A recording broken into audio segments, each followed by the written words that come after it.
네, 안녕하세요. 방금 소개받은 이장규라고 합니다. 다분한 어떤 관심 받아서 이렇게 해주신 켜비의 민주평통을 선생님 죄송합니다.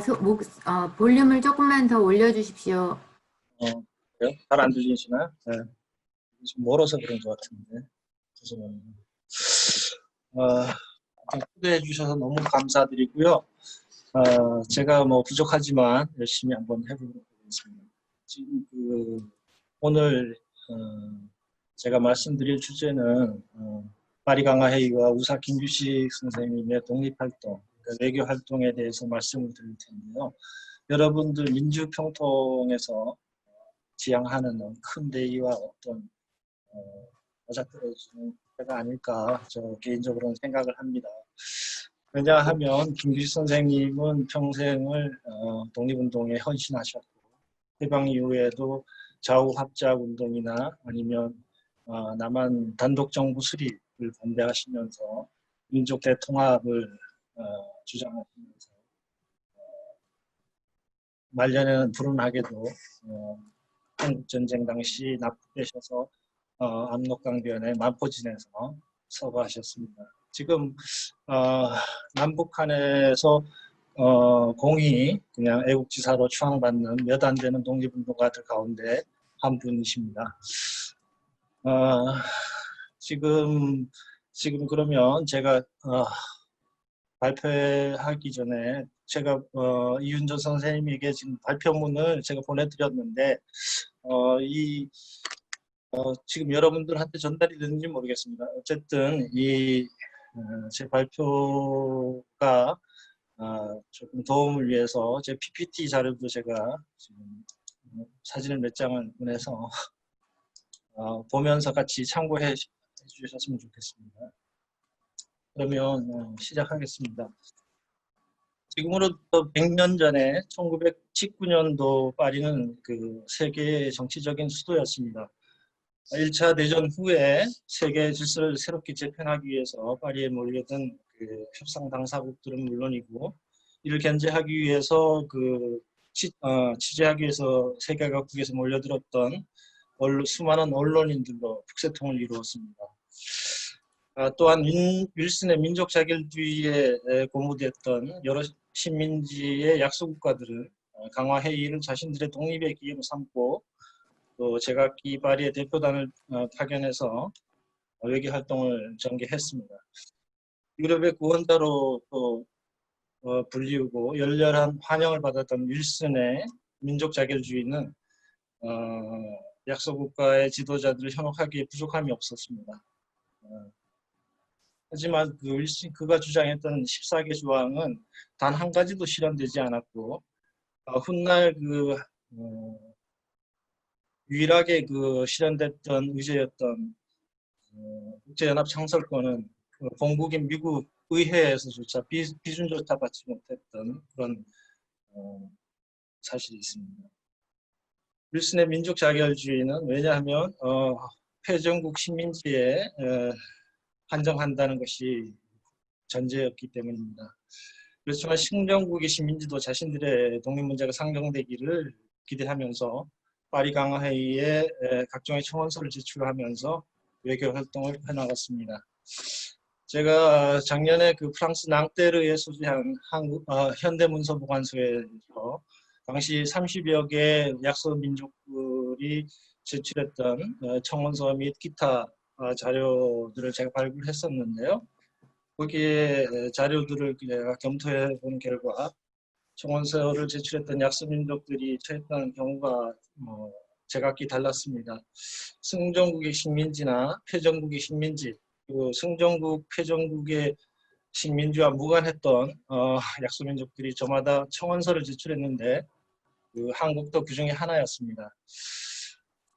아일랜드나 이집트, 베트남, 그리고 한국 등의 신정국의 식민지들 역시 파리 대표를 파견하거나 임시정부를 수립하면서 자신들의 독립을 요구했는데 특히 아일랜드의 경우는 우리 한국이 중국 상해 임시정부를 수립했던 것과 마찬가지로 파리에 소재한 그 그랜드 호텔에다가 자신들의 그 임시정부를 수립하고 독립운동을 전개해 나갔습니다. 우리나라의 경우는 신한청년당의 대표 자격으로 그 파리에 도착했던 김규식 선생님이 임시정부가 수립된 직후 바로 한국대표부와 한국통신국을 설치하고 본격적인 외교 활동에 돌입했습니다. 김규식 선생님이 프랑스로 향하기 전에 국경 주재 미국 공사에게 보낸 청원서의 마지막 부분에 보면은 파리에서 자신이 행해야 될 주요 임무를 구체적으로 잘 기술해 놓았습니다. 그 내용이 기술된 그 절차 개요라는 그 문건, 거기에 보면 자신이 파리에서 수행해야 될 주요 임무로서 첫 번째로는 한국의 현실과 일제의 포갑을 알리는 공부 활동을 첫 번째로 뒀고요. 둘째로는 유력한 언론과 지도자들의 동정적인 우호적인 연대, 그 셋째로는 강화이의 한국 독립에 대한 정식 청원서를 제출하는 것을 자신의 임무로 이렇게 기술하고 있습니다. 그러한 이유로서 오늘 이 발표에서는 김규식 선생님이 목표로 했던 그 임무에 비춰서 그 활동 사항을 한번 복원해 보고자 합니다. 그러면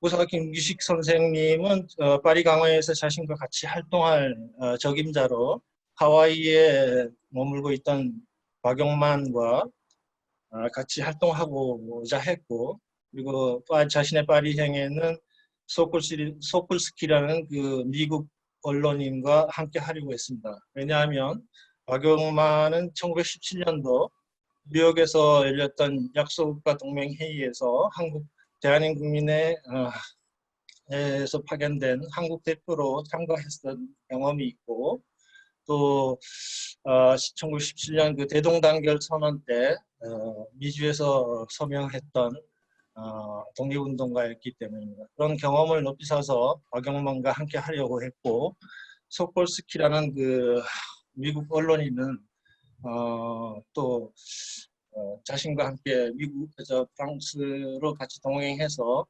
프랑스에서 같이 활동할 그런 계획을 가지고 있었습니다. 하지만 두 사람 모두 이 프랑스행이 좌절됐는데요. 이유는 확실하지 않지만 아마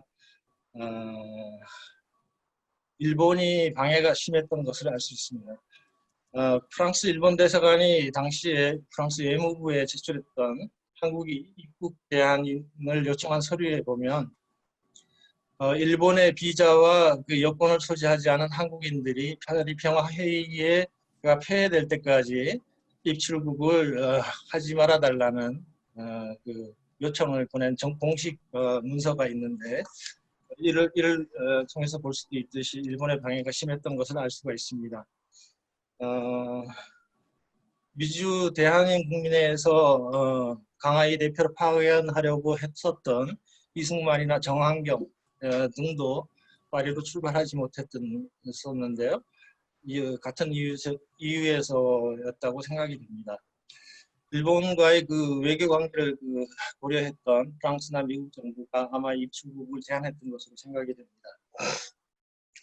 어쨌든 단신으로 상해를 출발했던 김규식은 1919년 3월 13일 파리에 도착했습니다.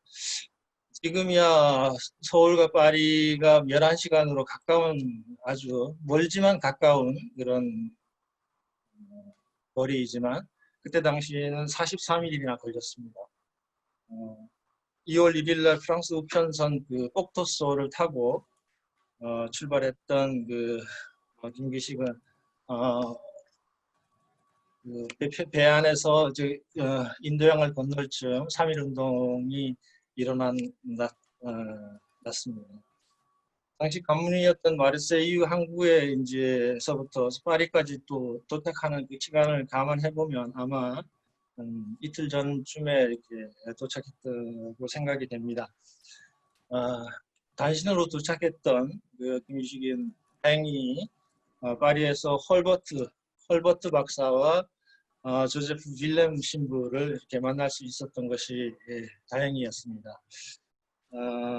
YMC가 주관하는 강연 활동을 재개하기 위해서 파리에 도착했던 헐버트 박사와 안중근 의사의 마지막 정부 성사를 집전했던 그 조세프 빌렘 신부, 그러니까 한국명으로는 홍석구 신부인데요.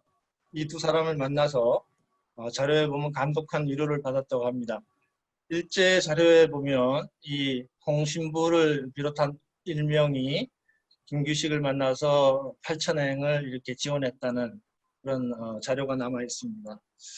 아마도 당시 그 파리 강화회에서 진행해야 될 활동들에 대해서 자신을 조력해줄 적임자가 절실히 필요했었는데요. 아마 그때 상황이 그대로 전해지고 있습니다. 김기식의 그 영문 이력서가 있는데 그 이력서에 보면 당시 파리는 1차 대전 이후에 통신이 원활치 못했기 때문에 3.1운동에 관해서 4월 2일까지 어떤 소식도 듣지 못했다고 기록하고 있습니다. 자신의 그 파리 강화 회의를 위한 행보가 나타난 결과와는 상관없이 그 3.1운동과는 무관한 동기에서 출발했다는 것을 시사하는 말입니다. 당초의 계획대로 소콜스키나 그 미국에서 대표단이 오지는 않았지만 3월 13일 파리에 도착했던 김규식은 일주일 정도가 지난 4월 20일 파리 북서쪽 외곽에 위치한 누이식센이라는 곳에 살고 있는 중국인 이유잉이라는 사람의 집에 찾아갑니다. 아마도 이 상해를 떠나기 전에 이미 이유잉의 연락처를 가지고 소지했음을 의미하는 것입니다. 5월 9일자 친청엔이라는 그 자에 관하여라는 프랑스 경찰 기록에 의하면 친청엔은 이제 김기식 선생님의 이명이죠. 그래서 그 프랑스 경찰 기록에 의하면 김기식은 3월 20일부터 4월 14일까지 이유잉의 집에서 거처했던 것이 확인됩니다. 보고서에 나타났던 이 이유잉이라는 사람은 굉장히 김기식의 파리 생활에서 중요한 위치를 차지하는 사람인데요. 이유잉은 그 선문과 아주 막연했던 신기식의 동제사 그룹이나 아니면 소콜스키, 아까 그 소콜스키와 김기식은 1918년에 그 천진에서 아마 조우했던 것으로 생각이 됩니다. 왜냐하면 소콜스키가 천진에 있는 그 영자신문의 편집장으로 일할 당시에 당시 그 국익 박사가 거기에서 체류했던 기록이 남아 있기 때문에 아마 거기서 조우하지 않았을까 생각이 되는데요. 이 소콜스키를 통해서 이유잉을 소개받았던 걸로 이렇게 생각이 됩니다. 이 이유잉이라는 사람은 중국 근현대사에서도 상당히 중요한 위치를 차지하는 사람인데요. 1902년에 프랑스에 도입을 해서 그 소르본네에서 생화학을 공부했습니다. 프랑스 경찰 보고서에 보면 그는 이제 생디칼리스트라고 표시가 되어 있는데 실제로는 아나키스트 운동을 전개했던 사람입니다. 오치위라든가 이런 사람과 함께 같이 주간저널 신세기를 창간하고 세계를 창립하기도 했었습니다. 그는 그 일본으로 직접 건너가 가지고 1907년에 순난 그 선문이 조직했던 동맹회에 직접 가입하고 돌아와서 그의 그 신의 혁명을 적극적으로 지지했던 그런 사람인데요. 아마 그 선문이 그 프랑스에 왔을 때도 그 프랑스 파리를 안내하면서 그렇게 친분을 가시한 그런 사람입니다. 이 사람은 이제 프랑스 유학회를 조직해가지고 근공공학 운동 오사 운동 이후에 그 근공공학 운동이라는 그 아나키스트 운동을 전개했는데요. 이 프로그램을 통해서 중국의 수많은 그 미래의 혁명가들, 그러니까 예를 들면 덩샤오병이라든가 아니면 그 조언나이 같은 주언네 같은 그런 사람들이 이 프로그램을 통해서 프랑스에 와서 공부를 했습니다. 이 덕분에 한국의 그 유학생들도 프랑스 땅을 밟을 수가 있었는데요. 대표적인 사람이 이제 독립운동가 중에 허용해 선생님도 이 프로그램을 통해서 프랑스 땅을 밟을 수가 있었습니다. 어쨌든 간에 이유잉이라는 사람은 김규식이 파리를 떠날 때까지 그의 활동을 지지하고 또 그리고 지원했던 그런 사람이었습니다. 김규식은 이 프랑스 보고서에 보면 지금 좌측에 보면 이유잉이라는 사람인데요. 김규식 선생님과 같이 동갑입니다. 동갑이고 그래서 아주 중국 파리를 떠날 때까지 또 중국 대표단과 자연스럽게 교류할 수 있는 그런 가교 역할도 했습니다. 그 프랑스 경찰 보고서에 나타난 대로 김규식은 4월 14일 날 이유잉의 집을 떠나서 파리 구구에 있는 에밀 블라베, 우측에 에밀 블라베라는 사람의 집으로 들어갑니다. 샤토당 38번지. 그러니까 지금 이 좌측에 있는 사진은 1919년 현지 당시 사진인데 왼쪽 편에 지금 나와 있는 건물이 사실 그 38번지 김규식 선생님이 거처했던 곳인데 지금 사진이 전체가 안 나와서 지금 얼마 전에 찍었던 사진이 오른쪽에 나와 있습니다. 이 에밀 블라베라는 사람의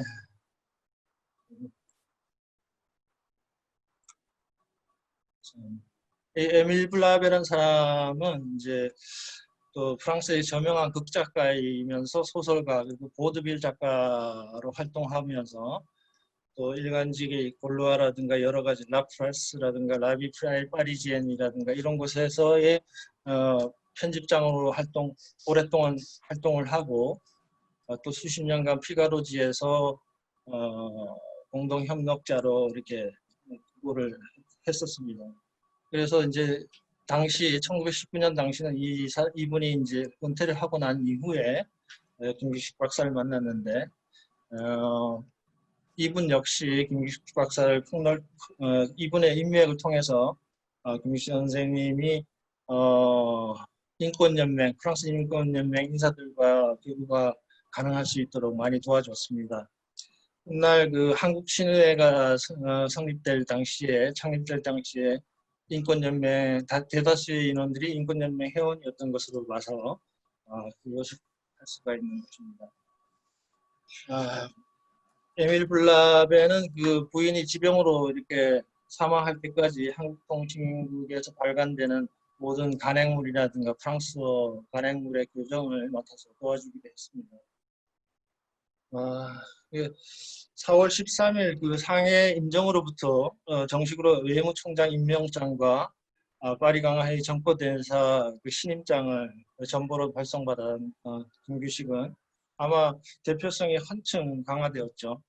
신한청년당의 대표에서 이제 임시정부의 정식 정권대사로 위치가 승격되면서 아마 대표성이 강화된 김규식은 즉시 한국민 대표부가 한국통신국을 이 에밀 블라베가 소재했던 샤토당 38번지에 설치하고 홍보활동에 들어갔습니다. 이 주소지에서 그는 파리를 떠날 때까지 머물렀는데요. 이후에 김탕이라든가 여운형, 이관용, 황귀한, 조수왕 등등이 도착해서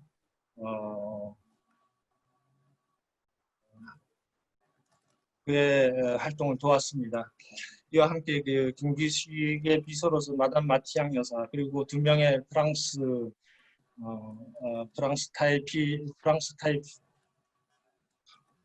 타이피리스트 2명과 남자 사무원 2명을 고용해서 총 11명으로 이제 한국 대표단의 진용을 갖추었습니다.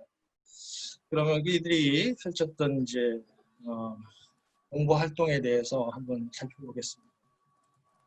1920년 12월 달에 발간됐던 그러니까 김규식 박사가 파리를 떠나고 난 이후에 한기환이 상해 임시정부에다가 보고서 형식으로 제출했던 우주의 우리 사업이라는 문건에 보면 그 서원에 우주는 차에 반하여 사정이 용역지 못한 동시에 현재 또는 그 장래에도 세계 정치의 중심은 우주가 될 것이고 또 우주를 중심으로 외교를 하지 않으면 안 된다라는 그런 서원에 기록하고 있습니다.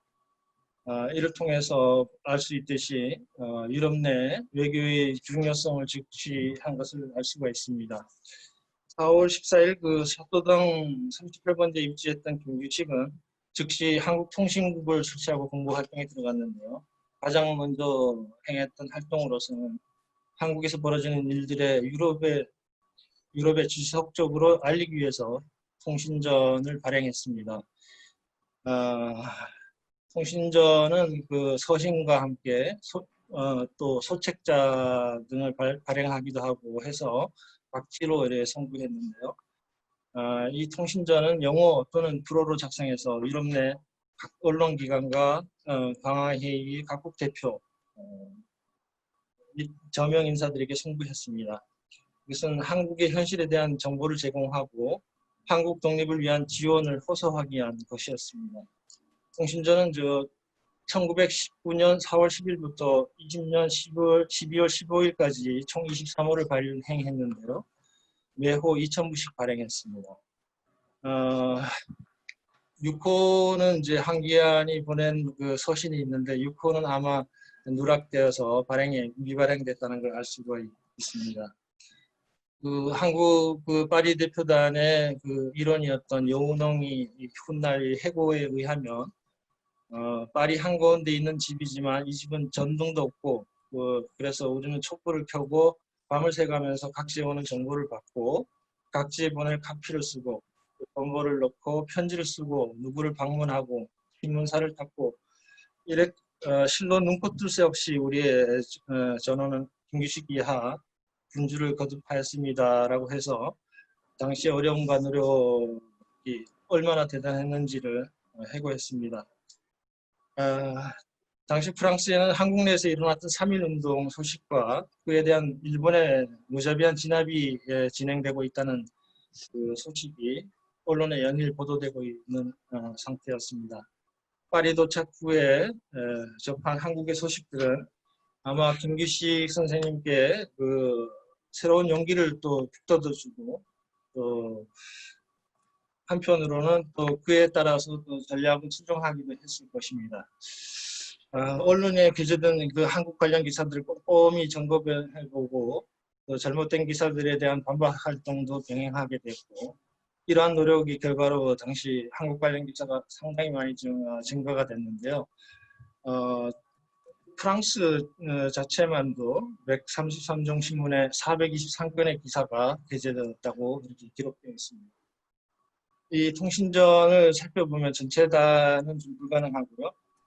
제가 그 몇몇 호수를 살펴보면 통신전 제3호에는 한국 통신국은 한국에서 일어나는 사건들을 유럽 언론에 지속적으로 알리고 현재 한국을 지배하는 자들의 진짜 정책을 밝히고 한국 문제와 관련된 모든 사실을 대중에 알린다라는 것이 바로 추구하는 목적이라고 이렇게 기록하고 있습니다.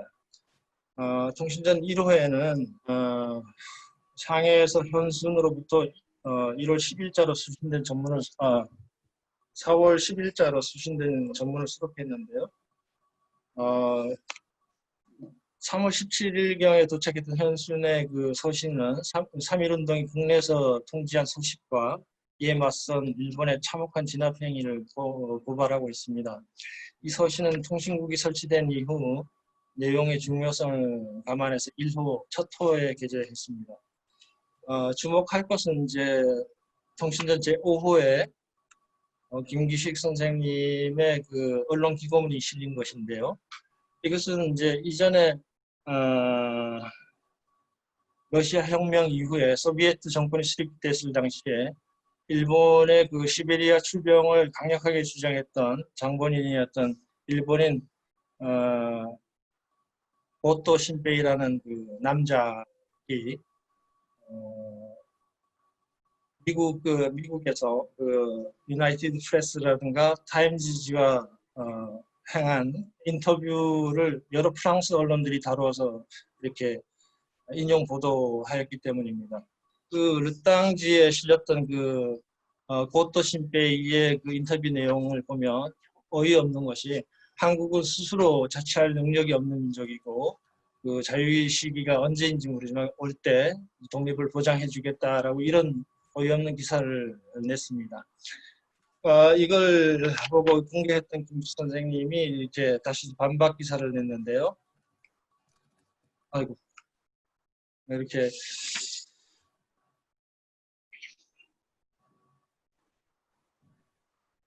이 기사를 읽고 공개했던 김수 선생님이 프랑스 언론 똑같은 그 언론지입니다. 르땅지에 5월 3일자로 반박 기사를 냈고, 이 기사는 지금 제가 다 읽어드릴 수는 없을 것 같습니다.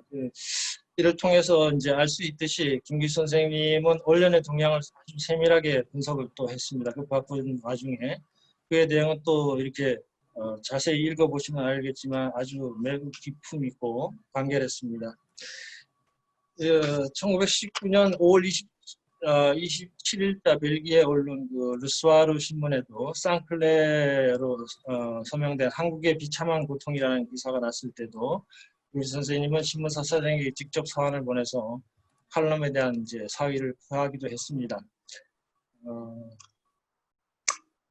또 다른 사례지만 총 5월 12일 날은 갈리아 그러니까 르볼로아라는 프랑스 신문에 프랑스 칼럼니스트 호베 브리세일이라는 사람이 쓴 필로소프 오레앙이라는 그 조선 철학자라는 그 칼럼을 읽게 되고 그 김기수 선생님이 거기에 대한 그 감상을 공개 서한 형식으로 이렇게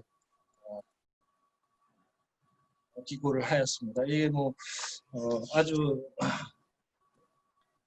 이 기사를 읽고 또 호베 브리셀은 아마 김기수 선생님에게 편지를 썼던 것 같습니다. 그래서 그 편지를 또 받은 김기수 선생님은 호베 브리셀에게 직접 친필로 편지를 답례를 써서 자신의 글에 대한 이제 감사와 경의를 표하기도 했습니다.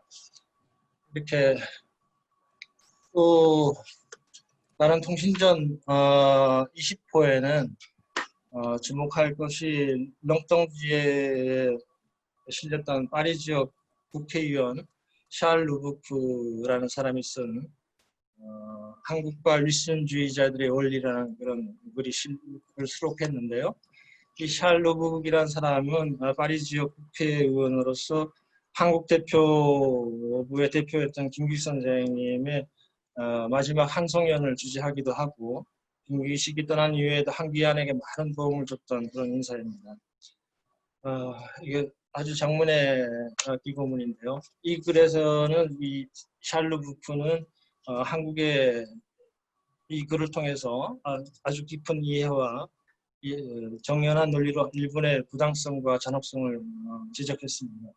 더불어 한일 병합의 무력성을 저작하고 또 일본이 연합국의 일원으로서 일선의 싸게 조항에 성명했던 것을 상기시킵니다. 이후에 그 인류에 기반해서 한국의 독립을 강곡하게 호소하고 있습니다. 이 샬르부크는 그 프랑스 급진사회당의 파리 지역 의원으로서 한국 친우회를 주축했던 그 루이 마렌과도 아주 친분이 두터웠던 사람입니다. 이런 김구식이 떠난 이후에도 이제 한국에 대해서 많은 동정을 가지고 한국 대표부를 이렇게 도와주기도 했습니다. 또한 이제 파리에서 6월 13일 날 6월 30일 김기식은 미 상원에 있는 일본의 억압해 있는 한국의 보호를 촉구하는 결의문을 미국 상원에다가 지출하기도 하고 또 셀든 스펜서 상원 의원에게 전보를 보내서 한국의 독립을 이렇게 좀 위해서 지원해달라는 그런 요청의 편지를 보냈는데 그게 통신전 제13호에 실렸습니다. 그다음에 1919년 7월 16일 날은 김기식은 5월 14일 그 프랑스 조계에서 일본 관원에게 그 불법 체포돼서 한국으로 추방됐던 윤원삼과 그 신원민과 같은 이런 사람들의 석방을 요구하는 협조 공문을 스테판 피숑 외무부 장관에게 보내서 구명운동을 전개했는데요. 아쉽게도 이미 한국으로 추방된 후의 일이라서 결과 없이 종료되긴 했지만 이런 구명운동도 전개했습니다. 여러 가지 통신전에는 상당히 주목할 만한 내용들이 많이 있는데요. 다 일일이 좀 설명드리기가 좀 힘들 정도로 아주 노력이 대단했다는 걸 알 수 있습니다. 실제로 공보 활동의 일환으로서 통신전과 더불어서 중요한 몇몇 홍보물을 이렇게 제작을 했는데요. 우측에 보이는 한국의 독립과 평화라는 이 잡지가 대표적입니다. 35쪽 분량으로 6,500부가 제작이 되었는데요. 그 내용을 살펴보면 최남선의 요청으로 작성됐던 인도의 타고르 시인의 패자의 노래, 그리고 국가와 민족, 한국과 일본, 일본 지배하의 한국, 그리고 한국 민족의 독립운동, 한국에서의 일본의 잔인성, 일본 제국의 대륙 정책 등이 이렇게 수록되어 있고, 부록으로는 독립선언서라든가 여러 가지 제조약문들이 이렇게 수록이 되어 있습니다. 이것은 이제 청원서와 함께 강화회의 제출 요구로 제작됐는데 시기상으로 좀 늦은 감이 있지만 강화회의 및 각국 대표단과 각 언론사에게 배포됐습니다. 셋째로 통신전과 서신을 송부하면서 같이 홍보용으로 첨부하면서 사용했던 자료로서는 한국의 독립운동, 왼쪽에 작은 국판 크기보다 작은 브로셔인데요. 이것은 1919년 상해 적십자사에서 출간했던 한국 독립운동에 관련된 자료입니다. 이 책자에는 영문 독립선언서라든가 자유를 위한 한국의 외침, 일본의 군국주의 등의 글이 실려 있고, 이어서 3.1 만세운동과 진압 당시 참혹했던 상황, 그리고 제암리 학살 그런 사진 등 다양한 사진들이 수록되어 있습니다. 그리고 앞에 보이는 영코리아라는 청년 한국이라는 잡지는 1919년 미국과 하와이에 있는 한인 학생들로 조직됐던 미주 한인 유학생 연맹에서 발간됐던 30여 쪽 분량의 잡지입니다. 이 잡지는 오하이오주 델라웨어에서 소재했던 한인 출판사에서 출판이 됐는데요. 이 잡지 안에는 안창호라든가 이승만, 서재필 등등 한인 독립운동가들이 미국 저술가들이 비롯한 12종의 칼럼이 수록되어 있습니다. 이 잡지에는 3.1운동 이후 한국 관련 칼럼으로 채워졌는데 여러 가지 주제로 구성되어 있고 모두 영문으로 제작되어 있습니다. 한편 김기식은 이제 한국 문제를 설명하기 위한 컨퍼런스를 미국 대표단에 끊임없이 요청을 했었는데요. 파리 강화회의에서 6월 28일 베르사유 조약이 조인되기 이전에 홈백에게 보낸 편지에서 김기식은 미 합중국 대표단에서 윌슨 대통령이나 하우스 대령 그리고 랜싱 국무장관 등과 함께 비공식적인 통로라도 좋으니까 한국의 심각한 상황에 대해서 설명할 기회를 달라고 요청을 했습니다. 이 편지를 수신했던 홈백은 파리 미국 평화협상위원회에다가 보낸 한쪽짜리 내부 문건이죠. 보고서 형식의 내부 문건에서 동맹관계에 있는 독재 주재 영국 공사 역시 일본의 국정을 비판한다라는 그런 점을 들어서 한국 대표부의 대표와 인터뷰를 고려해 줄 것을 협상단에 요청합니다. 그래서 비록 베르사유 조약이 끝난 이후 시기상으로 좀 늦은 감은 있지만 미국 협상단과 앞에서 6월 30일 날 한국 문제 보고회를 가질 수 있게 됩니다.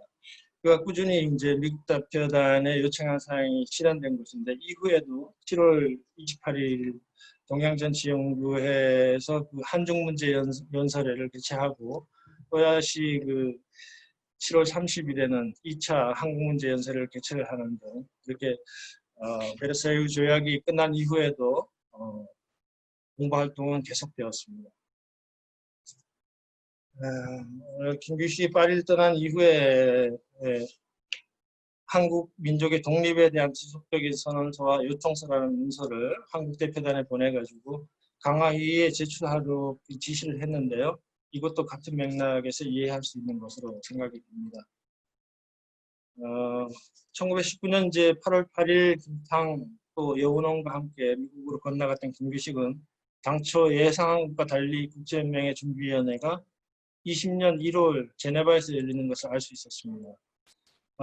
김규식은 9월 3일자 한기안에게 보낸 서신에서 본인은 자신이 적어도 2달 내내 또 혹은 그 이후에도 유럽으로 돌아가지 못할 것이다 라고 해서 당분간 파리에 돌아오지 못할 것을 시사했습니다. 아울러 파리 대표부는 이제 대통령 직속 기관으로 새롭게 창설된 그 국미위원부 산하에 위치하고 본인이 위원장을 역임할 것을 언급했습니다.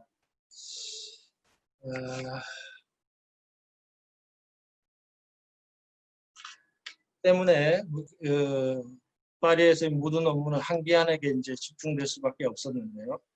8월 23일자 르프티테 퓨블리크 지에 실렸던 한기안의 언론 기고문인데요.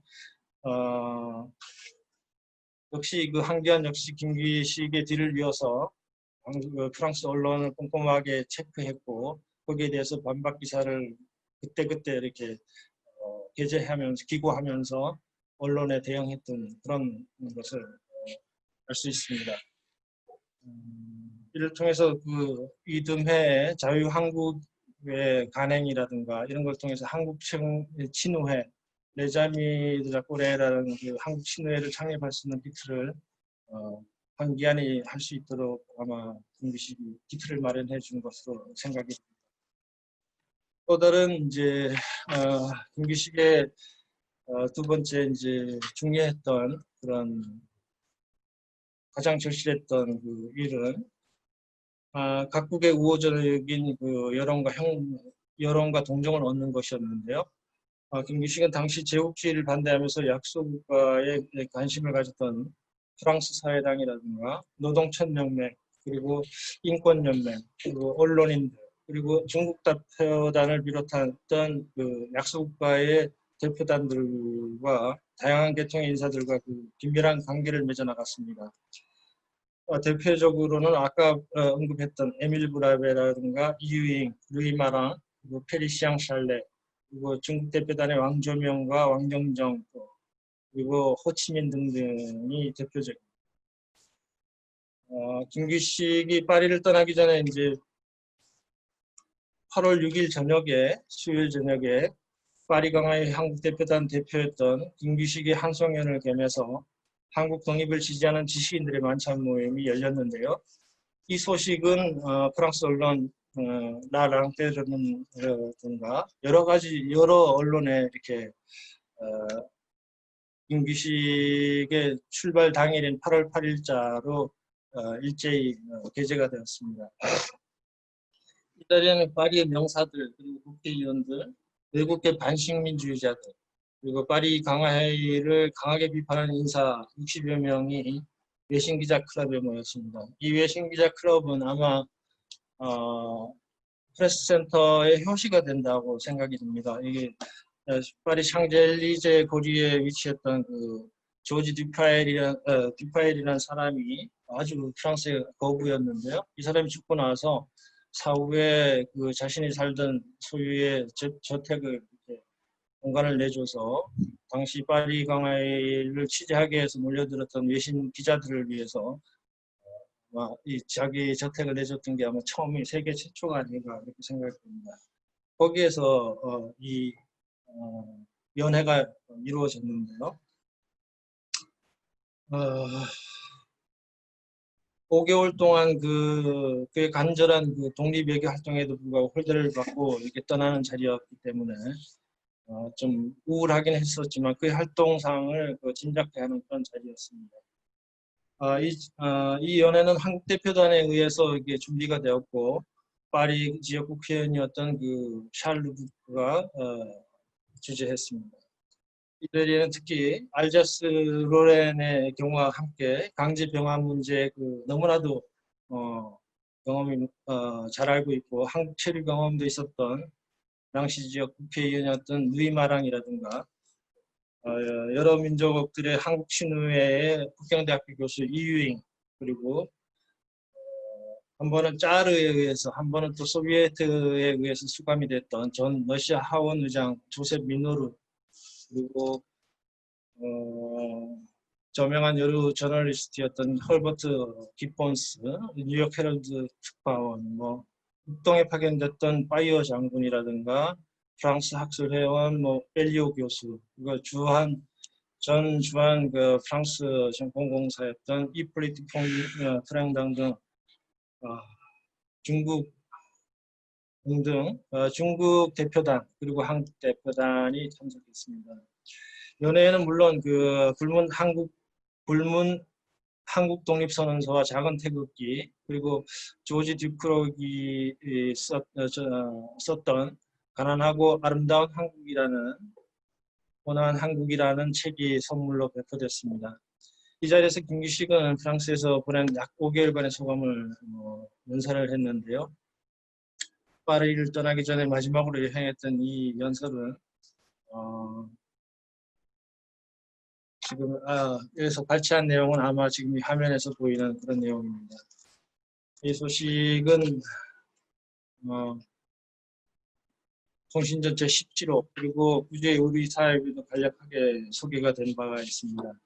주목할 것은 기사에 실렸던 여러 민족의 한국 친회라는 명칭인데요. 프랑스 한국 친회가 정식으로 창립된 것은 1921년 6월 달의 일이지만 이미 한국의 사정을 동정하고 또 우위를 지냈던 여러 민족들의 인사들에 의해서 한국 친회라고 불려져 있는 것을 확인할 수가 있습니다.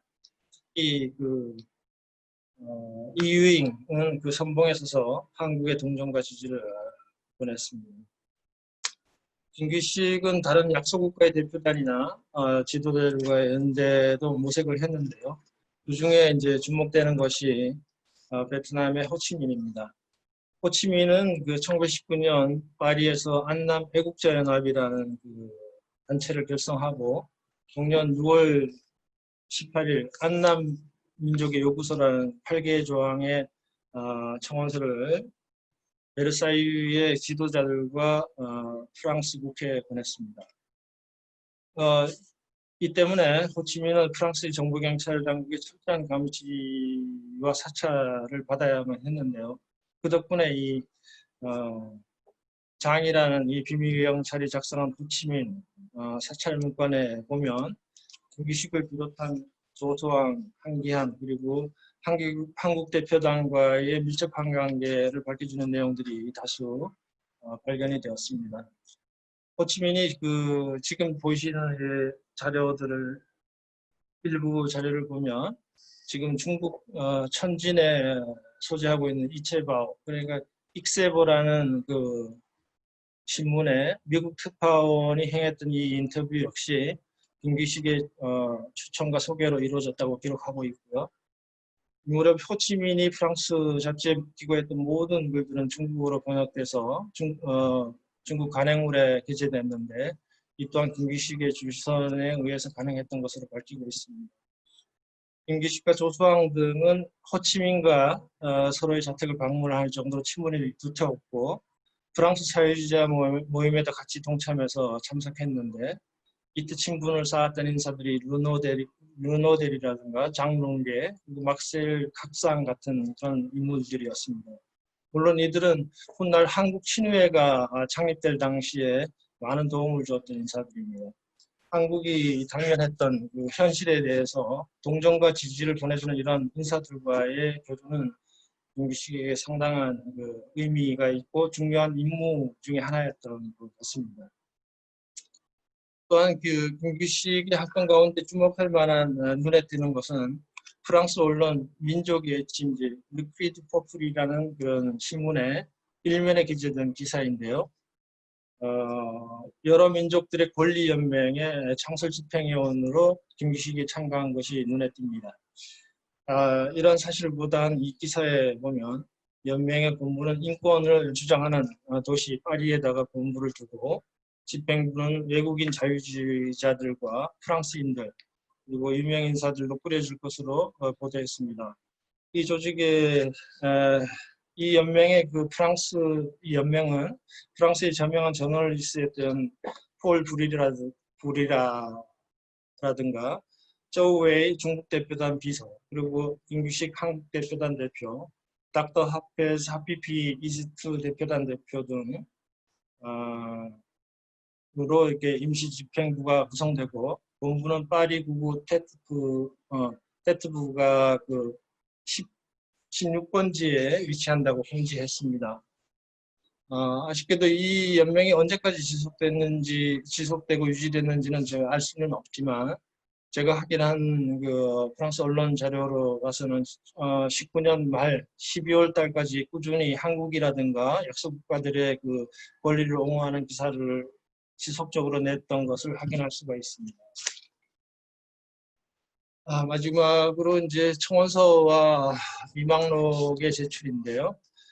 김기식 선생님은 파리에서 총 3건의 청원서를 제출하게 됩니다. 파리로 출발하기 전 그러니까 상해에서 1월 25일 날 신기식 선생님과 함께 윌슨 대통령에게 보낸 독립을 청원하는 서한을 작성해서 적성했었는데요. 한국 공화 독립당이라는 총재 그리고 사무총장 자격으로서 신정 김성이라는 이명으로 서명된 이 서신은 나중에 파리로 돌아와서 불어로 작성한 이후 미국 대표단에 전달되었습니다.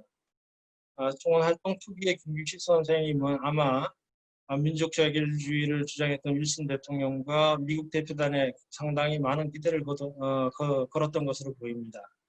하지만 3월 28일자 미국 대표단의 내부 자료를 보면 미국은 이미 일본의 한국 병합을 인정했고 현재 이 문제는 미국 대표단에게 정식으로 제출한 사안이 아니라고 이렇게 기록되어 있는 것을 보면 당초 김규식 선생님이 기대했던 그런 것과는 상당한 거리가 있는 것을 알 수가 있습니다. 실제로 김규식은 4월 5일 강화희의 해방을 위한 한국 국민의 호소를 담은 비망록이라는 제하에 신한청년단 대표의 서명이 들어갔던 비망록을 서한과 함께 제출했습니다. 그리고 파리 강화희에 정식으로 제출됐던 청원서 비망록은 작성일이 4월로 되어 있지만 기록되어 있는데 19년 5월 10일 날 정식으로 제출됐습니다. 이와 함께 5월 10일은 윌슨 대통령 그리고 로이드 주지 수상, 클레망스 강화회의 의장 등에게 편지를 보내서 위원회를 만들어서 공식적으로 한국 문제를 논의해 줄 것을 요청했고요. 5월 15일은 프랑스 재무부 장관이었던 클로츠에게 또 서신을 보내서 강화회의에 제출한 청원서와 비망록 사본을 각각 한 통씩 한 부씩 동봉하고 개인적으로 한국민들의 독립 요구를 청원했습니다. 4월 14일 날 사도당 38번지에 통신국을 설치한 이후에 단독으로 그때 당시에는 다른 멤버들이 도착하지 않았을 때였기 때문에 단독으로 청원서와 비망록의 편집과 그리고 집필과 편집, 인쇄, 교정 이런 부분들을 혼자서 다 해야 됐었는데 거기에 들인 노력과 시간을 생각하면 이 김규식 선생님이 얼마나 기민하게 움직였는지를 알 수가 있습니다. 청원서를 만들 당시에 재정적인 어려움에 관해서는 미국에서 발간했던 신한민보에 자세하게 게재한 회고에 자세하게 나타나 있습니다. 청원서의 인쇄를 위해서 소요된 금액은 당시 3만 프랑이었고 매월 1만 프랑의 경비가 소요된다고 적고 있습니다. 애초에 상당한 돈을 소지하고 파리에 왔을 것으로 추정되지만 5월 8일 7천 원이 필요하다는 전문을 상해로 보낸 그 자료가 있는 것으로 보아 실제로 홍보 활동에 필요 한 금액이 많이 부족했음을 토로하고 있습니다. 이 강화회의에 최종으로 제출된 청원서는 표지를 제하면 총 7쪽 20개 항목으로 설정되어 있고 이막록은 본문 10쪽 25개 항목, 그리고 4쪽 2개 항목으로 구성되어 있습니다. 그리고 청원서를 만들 당시에 제가 낭테르에 소재한 그 현대문서 보관소에서 발견했던 30여 개의 약소국가들의 청원서를 제가 비교 분석해 봤는데요. 사실 그 중에서 단연 눈에 띄는 것이 한국 청원서입니다. 이 청원서 작성과 관련해서 쏟은 그의 열정과 그 세심한 감각은 5월 25일 날 이승만에게 보낸 서신에 잘 나타나 있는데요. 여기 이 서신에 보면 각 모든 문서에는 아주 외교적인 문서로 아주 해야 되고 어떤 문체라든가 단어 선택 그리고 용지 선택까지도 하물며 이렇게 신중하게 고려해야 된다는 것을 자세하게 설명해 놓은 그런 글이 있습니다. 이런 원칙을 통해서 청원서는 그 외교적 방식에 부합된 아주 격조 높은 표현으로 작성됐음은 말할 나위가 없을 것입니다. 파리 강화 회의는 영어와 프랑스어로 된 청원서 각 10부씩 제출하고 10인위원회 및 각 대표에게도 한 부씩 제출했는데요. 김규식은 5월 14일자로 각 대표단과 외교단 그리고 프랑스, 영국, 이태리 등의 각국 상하원 및 강화 회의에 참석자 파리에 머물고 있던 각국의 영수들에게도 서신과 함께 청원서를 한 부씩 전달했습니다. 미국의 이승만에게도 10통의 사본을 보내서 실물 그대로 인쇄해서 미국의 하원의원 전원에게 그리고 국민들, 모든 정치단체들의 가능한 신속하고 신중하게 배부할 것을 요청했습니다. 이외에도 파리에 머물고 있는 각국의 제야 인사들과 파리의 각 지역 신문사, 그리고 파리에 주재하는 각국 통신원들, 프랑스 각 지방 신문사와 또 유럽 각국에 있는 중요 신문사에도 일일이 청원서가 전달됐습니다. 각처에 배포됐던 청원서는 영어본, 그리고 영문 2,000부와 불문 6,000부를 합해서 도합 1만여 부에 달한다고 당시 그 중국 신문 파리 특파원과의 인터뷰에서 김규식 선생님이 수료했습니다. 한국 독립청원서를 받았던 각국의 대표단의 반응도 상당히 달랐었는데요. 미국의 윌슨 대통령과 미국 대표단을 위시해서 각국의 대표단의 재무장관이라든가 이런 국제연맹의 사람들로부터 일일이 회신을 통해서 지지와 응원을 받았던 것으로 이렇게 서신들이 남아 있습니다. 교황 베네딕토 15세는 한국의 사는 자녀들의 핍박에 대해서 우려하고 속기 자유와 행복에 생애하기를 천주께 기구한다라는 내용의 서한도 보내주고 특히 영국 외무장관 발포의 해제는 특히 진지하고 성의가 있었다고 하는데 아쉽게도 그 서신 원본은 아직 발견되지 않고 있습니다. 이후에 8월 8일 미국으로 건너갔던 김규식은 8월 28일 또 미 국무장관 로버트 랜싱 국무장관에게 한국 독립선언과 독립에 대한 지속적인 요구서를 또 작성해서 제출하고 한국 독립청원에 대한 노력을 계속했던 것을 알 수가 있습니다. 이 한국 독립선언과 독립에 대한 지속적인 요구서를 또 파리에 남아있던 한기한에게 보내서 이것을 이제 파리 강화에 제출할 것을 지시하기도 했는데요. 당시 단장 대리 자격으로 있었던 이관영의 설명으로 파리 강화 회의구장 크레망스에게 제출하기도 했습니다. 끝으로 부가적으로 이건 이제 김규식 선생님이 당시에 사용했던 명함이고요.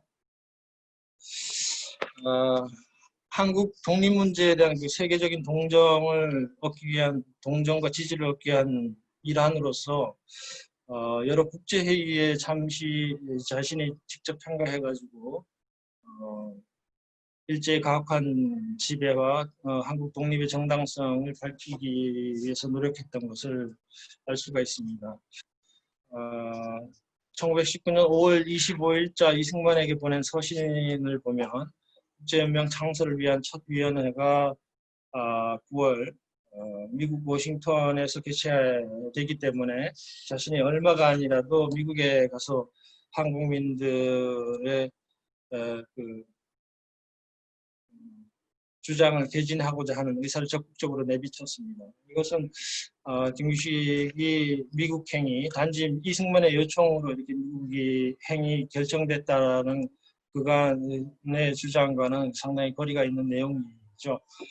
이러한 그의 적극적인 면모가 돋보이는 것이 바로 루첼은 국제사회주의자 대회 참가에 대한 의지를 통해서 알 수가 있습니다.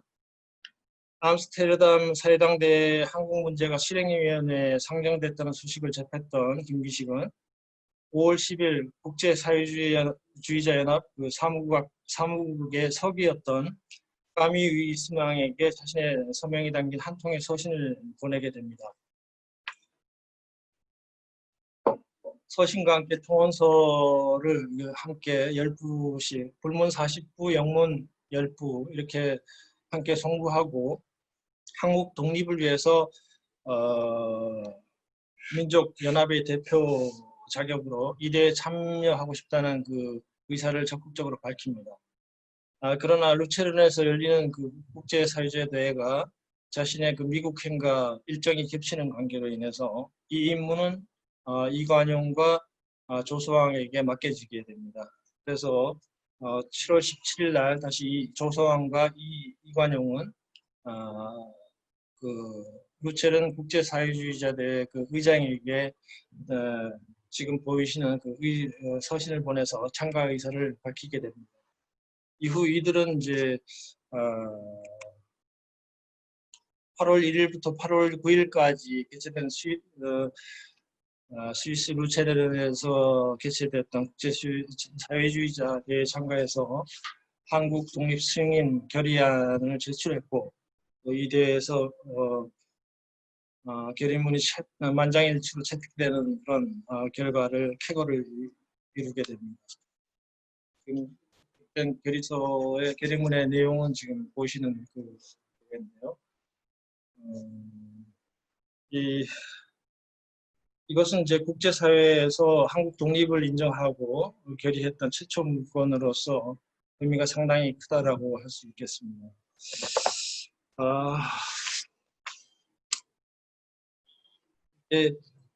1919년도 파리 강화 회의 당시에 그 상황을 보면 강대국은 강대국대로 그 자국의 이해에 골몰하고 있었고 한국의 독립 문제에는 그 전혀 관심을 두지 않았던 그런 상황이었습니다.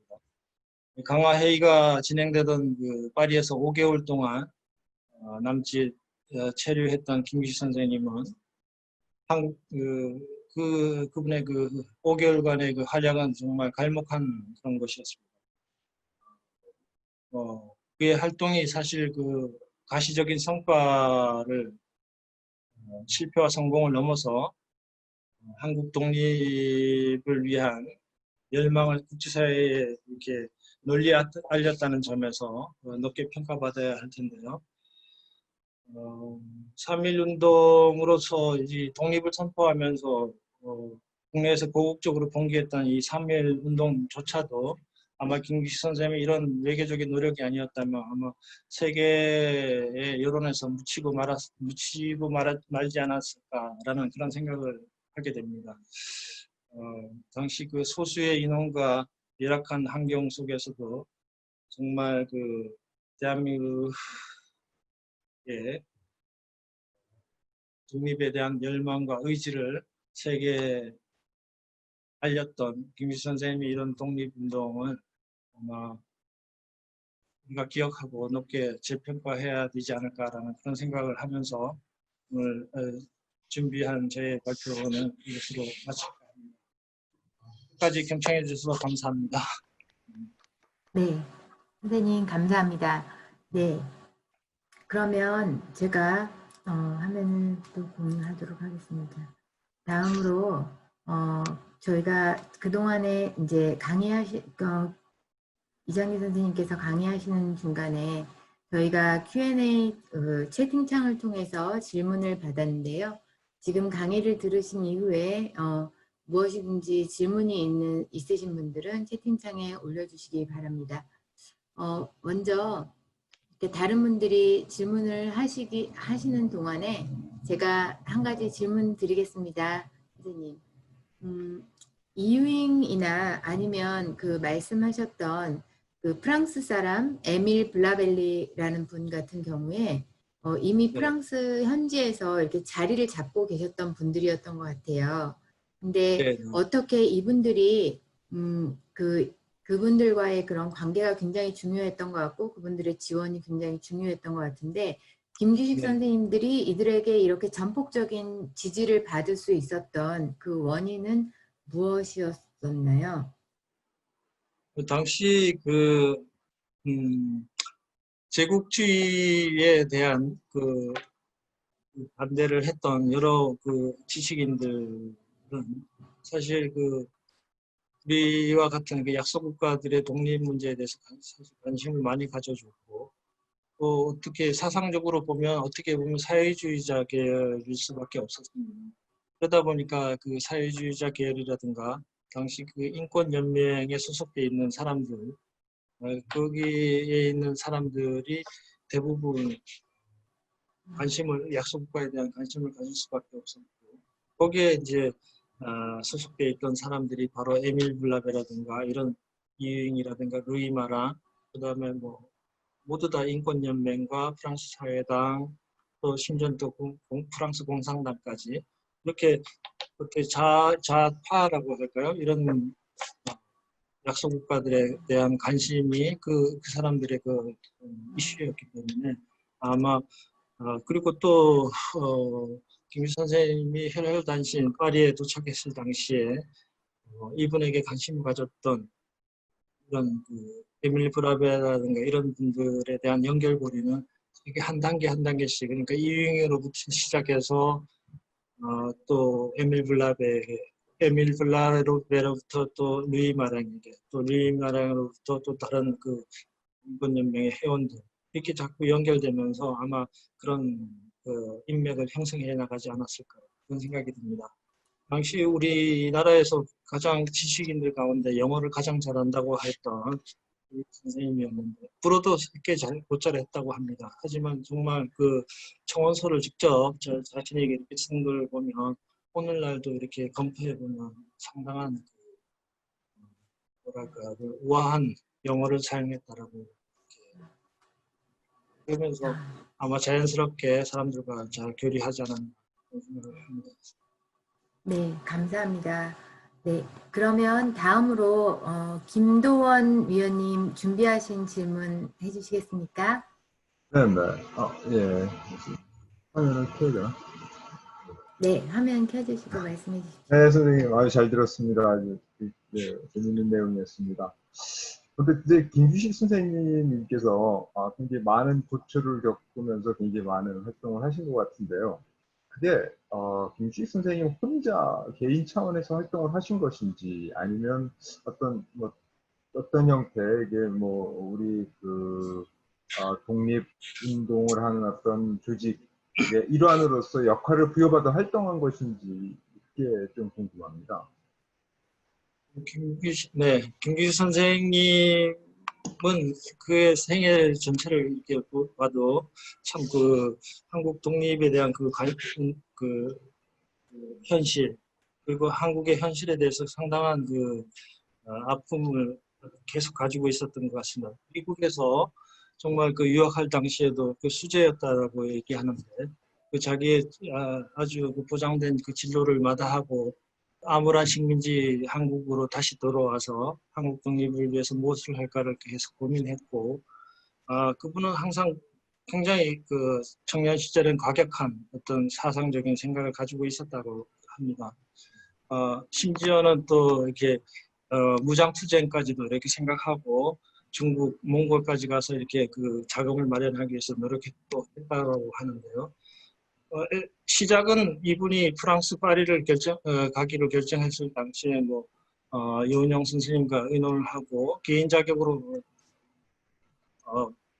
그러니까 신한청년당이라는 그런 당을 급조해서 어떤 개인의 어떤 의욕을 가지고 갔을지라도 결국은 파리에 도착해서 임시정부로부터의 어떤 그 공식적인 직함을 받고 공식적인 신분으로 이렇게 활동하면서 아마 우리 독립운동사에서 제가 그 말씀드리지 못했지만 이렇게 큰 국제 무대에서 정말 그 유일하게 아마 우리 독립운동사에서 처음이자 마지막으로 이렇게 외교 활동을 펼쳤던 그런 사례가 아닌가 이렇게 생각이 됩니다.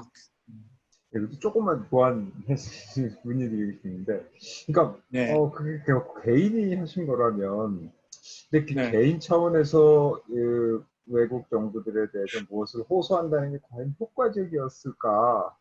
그 굉장히 고생을 많이 하고 많은 노력을 하셨음에도 불구하고 그것보다는 어쩌면은 우리 우리 임시정부라든지 어떤 독립운동 단체와 함께 조직적인 활동을 하는 것이 더 효과적이지는 않았을까 이런 생각이 좀 드는데 어떻게 돼요? 물론 그때 당시에 그 임시정부에서는 그런 여건도 없었고 여력도 없었습니다. 물론 그 김규 선생님 혼자서 처음에 도착해서 한국 대표단을 이렇게 이제 구성을 하고 거기서 일을 하셨지만 모든 공문서에 보면 한국 대표단이라는 그런 을 찍어놓고 그 활동을 했기 때문에 그분 자체가 개인적인 어떤 일로 이렇게 거기에서 활동했다고 생각하지 않습니다. 뭐 거기서 한인 아마 조직을 뭐 만들거나 재정적인 지원도 없었을 것이고 그러다 보니까 상당히 어려움이 많았을 것 같은데 정말 그 요즘같이 발달된 세상에도 이 정도의 그 초인적인 힘을 발휘하기는 상당히 쉽지 않을 것이다 이런 생각이 듭니다. 그러니까 그 네, 해외에 있는 한인 감사합니다. 조직들의 모임을 좀 이렇게 활용할 수는 없었을까 하는 좀 아쉬움이 있어서. 네, 감사합니다. 감사합니다. 김도원 위원님. 그러면 다음으로 우리 신은주 위원님께서 질문해 주시기 바랍니다. 네, 그 질문에 이어서 정말 개인적이기도 하고 또 정부의 파트로서 열심히 공공외교를 하셨는데 그 부분을 우리가 현재 우리가 가진 문제로 적용을 시키면 우리의 한반도 평화 문제로 적용을 시키면 어떻게 우리가 그분의 활동을 이어받아 아니면 벤치마킹을 해서 이 저희가 있는 유럽 나라에서 평화 통일에 대해서 공감을 얻고 협력을 얻을 수 있을까요? 이장규 선생님이 생각하시는 가장 효과적인 방법은 무엇이 있을까요? 상당히 어려운 질문입니다. 제게 있어서는. 왜냐하면 평화 통일을 위해서 정말 그 어떤 외교 활동이라든가 이런 부분에 대해서 제가 잘 모르지만 예전에 그 100년 전에 우리 독립운동가들에게 있어서는 사실 자와 우가 이데올로기라는 것은 정말 그 어떤 독립을 위한 그 수단으로 여겼기 때문에 김기 선생님께서는 그 사회주의자들이라든가 공산주의자들까지도 하물며 이렇게 포괄해서 만나는 것을 겁내하지 않으셨습니다. 그분에 또 살았던 그 계적도 보면 뭐 모스크바까지 가서 이렇게 뭐 하여튼 그렇게 이렇게 했는데 사실 제가 보기에는 요즘 우리나라 현실상에서는 사실 뭐 남과 북이 즉 통일되기 이전에 사실 우리 스스로도 이렇게 정말 편갈려서 이렇게 뭔가 통합이 되지 못하는 이런 상황이 너무 아쉽고 이 한민족이 통일하기 위해서는 정말 먼저 자도 우도 아닌 뭐 틀리다는 게 아니라 정말 다를 뿐인데 좀뭐 서로를 존중하고 통합된 먼저 해야 되지 않을까 이렇게 생각이 됩니다. 답변이 네, 됐는지 모르겠습니다. 죄송합니다. 네, 감사합니다. 네네. 다음으로 이집트 지회장님이신 이진영 회장님께서 준비하신 질문 해주시기 바랍니다. 마이크 켜시고 화면 켜시고 질문하시면 됩니다.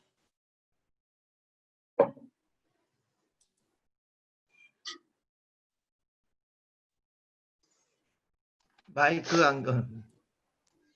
예, 그 말씀을 진짜 잘 들었는데요. 그때 당시에 그 운동, 김규식 선생님께서 그런 소중한 활동을 하시는 과정에서 정말 그 재정적 지원이랄까, 실질적으로 이분이 어떤 활동을 할 수 있는 그런 어떤 그 서포팅이 정말 이루어졌었는지, 아니면 그냥 혼자서 정말 고군분투하면서 그 얼마나 참 복창이 터지는 그런 상황에서 독립운동을 하셨을까 참 마음이 아팠는데 그걸 좀 듣고 싶습니다. 네, 제가 아까 그 말씀을 충분히 그 설명을 못 드렸는데요. 일단 그 김주 선생님이 그 파리로 행하기 전에 얼마간의 자금을 확보해서 가셨다는 생각이 듭니다. 그 중간중간에 이렇게 보이는 자료들에 보면 이렇게 김 선생님이 자금이 부족해서 이렇게 지원을 요청하는 그런 자료들이 많이 보입니다. 물론 그 어디에서 출처가 어디에서 이렇게 다 나왔다고 명확하게 나와 있지는 않지만 몇 군데에서 보이긴 보입니다. 그리고 지금 보이는 것은 그분이 이제 그 대표단을 꾸려 나가면서 거기에서 사용됐던 경비라든가 이런 부분 지출된 부분에 대해서는 조금 나와 있고 그래서 그런 부분들은 명확하게 알 수 있지만 지금 그 임시정부에서부터 지원을 받았을 수도 있고 미주에서도 지원을 받았을 수도 있고 여러 군데서 여러 채널에서 지원을 받았고 알고 있습니다. 예, 충분한 답변이 되었습니다. 고마웠습니다. 네. 감사합니다. 저희가 정해진 시간 내에 끝내고 싶어서 한 질문만 더 받도록 하겠는데요. 저희 영국협의회 회장님 질문하신 내용 질문 부탁드립니다. 예, 그 강연 잘 들었고요. 역시 기대했던 대로 저는 글쎄 뭐 평통회장이라는 직을 맡고 있어서 그런지 그 강연을 들으면서 좀 생각이 좀 난 게 있어요. 물론 우리나라가 지금 김규식 선생님이 그때 그런 활동을 하실 때하고는 여건이 전혀 틀리죠. 참 많이 알려져 있고 또 우리나라 국력도 좀 커져 있는데 현재 상황이 좀 비슷한 것도 있어요. 제가 이제 이 평통 활동하면서 이제 계속 듣는 얘기들인데 현재 우리는 우리가 지금 직접 당사자란 말이에요. 남하고 북한하고. 그리고 위협을 당해도 우리가 직접 위협을 당하는 거고. 그래서 우리는 누구보다도 평화적인 그런 관계를 좀 빨리 시작을 해야 되고 얘기를 해야 되는데 물론 북한이 핵이라는 그런 걸 갖고서 전 세계에다가 이제 부정적인 영향을 주고 있고 또 인권 문제는 뭐 다 아는 사실이라 그런 것 때문에 많은 그 나라들에서 우리가 북한하고 특히 현 정부에서 북한하고 많이 좀 친해지려고 하는 좀 어떻게 보면 뭐 심하다 할 정도로 막 접근을 하는데도 지금 못 되고 있는데 거기에 사실은 보면은 가장 큰 장벽은 미국이 굉장히 심한 규제를 하고 있단 말이에요. 그래서 제가 생각할 때는 우리나라 정부의 어느 누구도 지금 미국의 그런 입장에서 이런 북한하고 친하게 지내겠다는 얘기를 못하는 입장이라면 우리 같은 그 민간인들이 이 지금 각 지역에 우리나라 교민들이 이제 전 세계 다 퍼져 있지 않습니까? 일반 우리들이 뭐 각 접촉할 수 있는 정부기관이 현지 정부기관이라든지 이런데 우리가 이제 평통도 이제 정부에 조금 속해 있는 거라 오해를 받을 수 있을까? 이제 평통 자문위원들이 중심이 돼 좋은데 우리가 그 민간인들이 한국인들 전 세계 퍼져 있는 한국인들이 지금 김규식 선생님이 하셨듯이 우리 너희들이 그런 거를 걱정하지만 우리가 직접 그 이해 당사자인 우리 입장에서는 일단 북한하고 좀 친하고 싶다. 그러니까 니네들이 너무 막지는 좀 말아달라. 이런 어필을 뭐 아까도 그 저 어떤 매거진 같은 거 소식지 같은 거 만드셨다고 그러는데 그런 활동을 우리가 좀 해보는 게 어떠냐 하는 생각이 좀 들었어요.